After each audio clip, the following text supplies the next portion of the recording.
Someone asked on Reddit, "What's your horrible travel experience?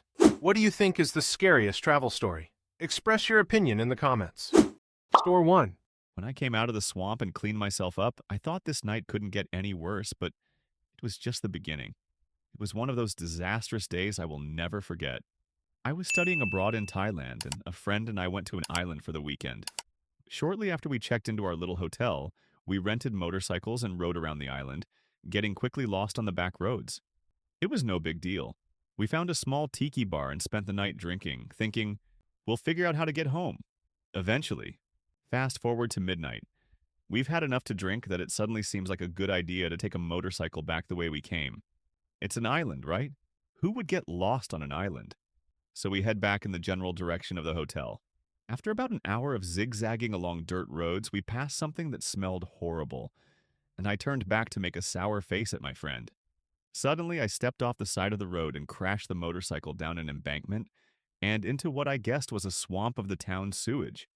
By the time I realized what had happened, I was almost completely submerged and I was trying to pick up the pieces of my body. No need to clean my face and mouth of the disgusting sludge. I crawled out, scratched, bruised, and embarrassed, but in one piece. The motorcycle was half submerged, so we pulled it out and somehow got it running again, then limped back to our hotel. We finally got back to the hotel. It had to be at least 3 in the morning. I stank and had a lot of scratches and bruises that had been marinating in me for over an hour. So I ran to the hotel room shower like my life depended on it. After a few minutes of obsessively scrubbing, I emerged into an empty room. There was no friend in sight, so I went to my suitcase to get dressed and look for him. It was almost empty except for a few t-shirts and underwear. Strange. I went to get my backpack. It was nowhere to be found. My friend's backpack, not there either.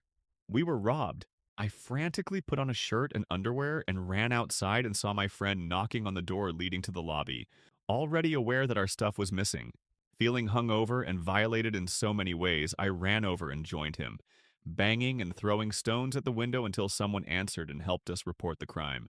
Not long after, a small, elderly Thai man poked his head around the corner of the building. We shouted to get his attention and he quickly walked away. So we chased him and he reappeared, this time with a machete. So we yelled a big OMG, and he yelled something in Thai, and then we ran as far away from the property as we could until we were absolutely sure he couldn't find us. And we weren't even sure if he was chasing us or not. We found ourselves in another remote beach resort, me in my t-shirt and underwear doing Winnie the Pooh, and my friend, after a long day of motorcycling and walking in the swamp, was nauseous and didn't know what to do. We had no hotel, no passport, no clothes, and our wallets and phones were in the recently robbed hotel room, where a little old man was waiting for us with a machete. Defeated, we passed out on a resort's beach loungers and let the mosquitoes feast on our helpless bodies until sunrise. That morning, we limped back to the hotel, sneaked into the room, and took what was left of our belongings. Fortunately, we hadn't been robbed twice. Our wallets were safe. I grabbed a swimsuit to wear over my underwear, and we sped off that miserable little hellscape island. And to this day, it remains my most terrifying travel experience. Store 2. It was very difficult to bury that dog in the dark of the night. But the next morning, the view from the top of the mountain told us that we had to get out of there immediately. I had just married my current wife, and she had a daughter in middle school. I had bought a camper van a few months before, so me, my new wife, my 13-year-old stepdaughter, and a friend of hers headed for the mountains with our 2 dogs. We were in an SUV towing the camper. We arrive at the campground in the mountains. It is hot in the city, but it is cool and around 21 degrees at the campground, and I park in the shade. There is another dog running around the campground, so I tell my dogs to lie down in the back of the SUV. They are both very well behaved. I left the door open and the SUV was closed. Although both dogs were healthy and very active, the oldest, Jeannie, was 14 years old. Remember, my stepdaughter is 13. We had only been there for 15 minutes, and my stepdaughter's friend says Jeannie was not moving. She was dead. So here we were, 5 hours away from home on our first vacation. 15 minutes later, our family pet died. Everyone naturally freaked out. My wife was yelling at me to do something. My stepdaughter was screaming, "No, no, no, no." What to do? Well, after an hour, I calmed everyone down. We started talking about what to do with him. My wife wanted to bury him in the mountains. So I went back to the office and asked the owner if I could borrow a shovel. This was obviously a strange request, and he asked me why. I told him why, and he said that although he was a very nice man, he didn't know me or the circumstances, so he didn't want to get in trouble for anything and didn't want me to bury the dog on his property. He told me there was a vet down the street and I could leave the dog outside and the vet would take care of it for me. So I went back and told my wife, and she said it was okay, but she wanted to know what the vet would do with it. I called the vet and left him a message as it was out of office hours. He called me back quite quickly. He told me he could take care of it, but he started talking to me about prices. He told me whether it was a flush or a cream and that it was expensive. We were already on a tight budget, and it was the first day of a week's vacation, so I told him we would let him know. My wife and I talked about it, and we decided we didn't want to spend the money. So I went back to the office. I spoke to the owner again and told him what the vet had said. I told him I would wait until dark and leave the property to bury the dog. He agreed and gave me a shovel. By this time, it was almost dark and the dog was already starting to smell. So I left with a lifeless dog and a shovel around 9 p.m. I started walking around looking for a good place. My wife said there must be somewhere we could visit.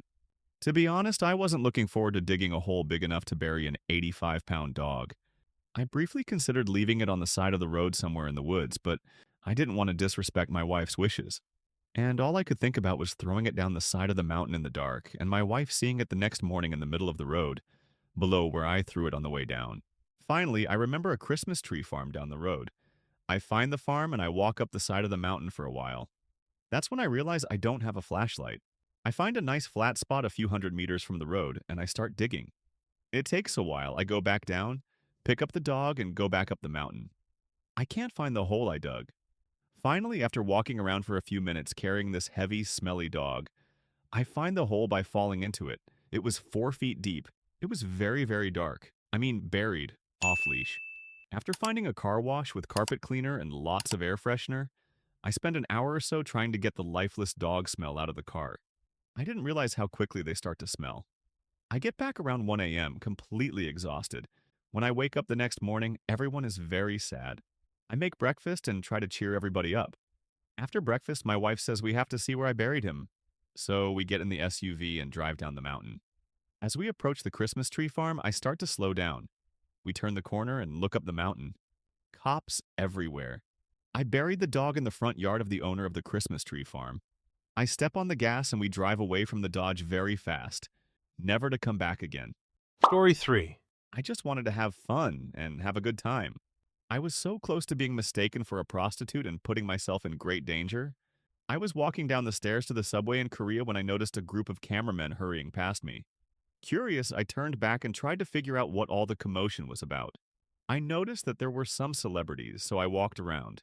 I didn't understand everything they said, but they told me to go somewhere for some kind of event for the Olympics. It was late at night, but I decided to go because I wanted to join in the fun. When I got to the subway stop, I realized I didn't know where to go. By this time, the subway was starting to close, so I couldn't get back home. When I realized this, I decided to go to the ATM to withdraw money in case I needed a taxi. However, I was withdrawing money at a train station around 11:55 p.m. And while the money was being processed, it was midnight, and apparently those damn machines close at that time, so the money never gets withdrawn.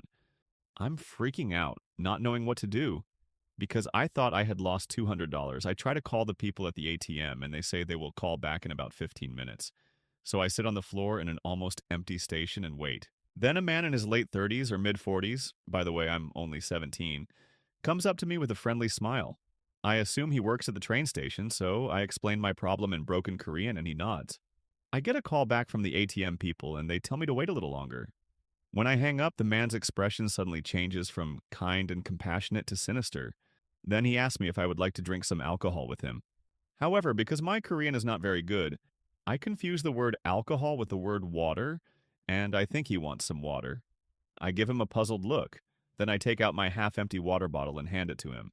He looks at it for a second, starts laughing, and then explains to me that he wants to drink alcohol. I give him a puzzled look because I just explained to him that I lost my money, and that's why I don't have any. Then he tells me it's okay and that it's his money. I stop for a really long time because I'm bad at confrontation, and then he asks me, "Don't you want it?" I look at him like he's stupid because really, am I going to go drinking with an old stranger? In my head, I say no, absolutely not, but I just say, yes, I don't want to. Then he leaves, but before he leaves, he puts his hand on my crossed arms and swipes it as he leaves. It's very unpleasant. I didn't know what to do, so I decided to find the place where the event was taking place. I was walking on the streets with very few people, and I was really scared now. So I started running and asking nice looking people where I could find the venue. Finally, I found it, and the event was already boring.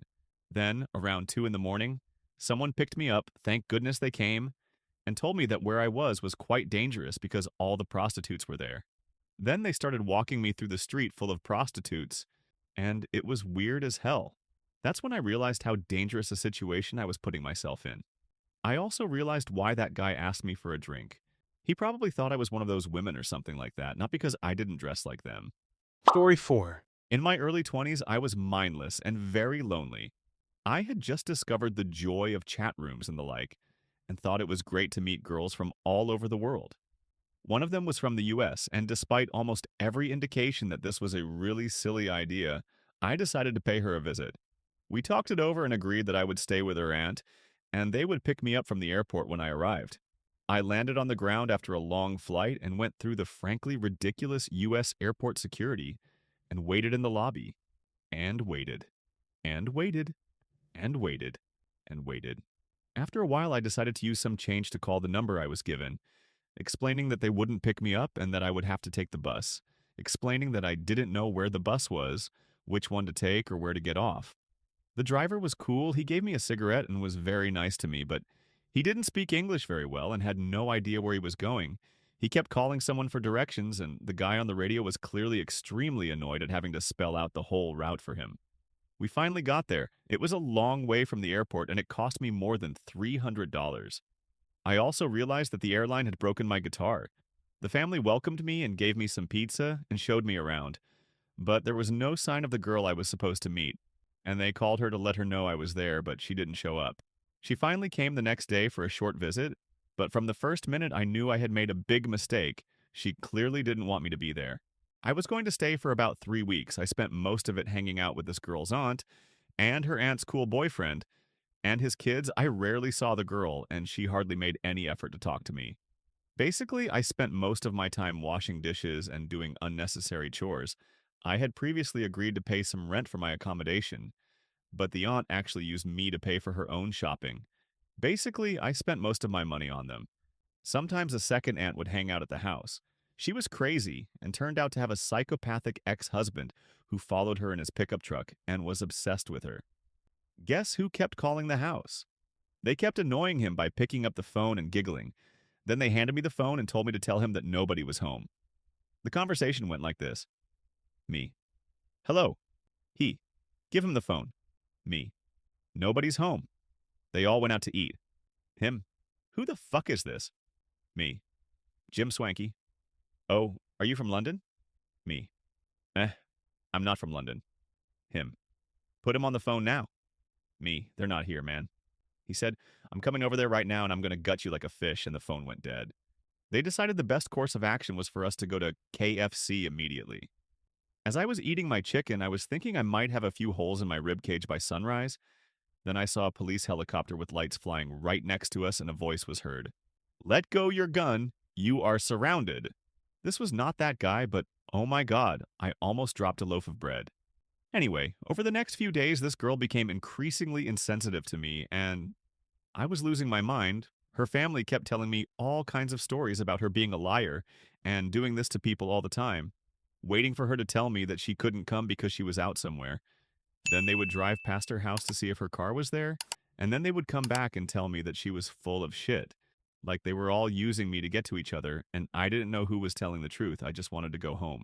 Eventually, I completely fell out with him, and he was banned from the building by the owner because he was caught smoking weed. His aunt was telling me what an asshole he was and that she was done with him. And stuff like that, until one night I went to bed early and woke up in the middle of the night to 2 people laughing loudly. I went out into the living room in my boxers and saw my aunt and this girl joking and laughing merrily on the internet. I looked at them in disbelief and stormed into the kitchen, made a drink and slammed a few doors, then went back to sleep.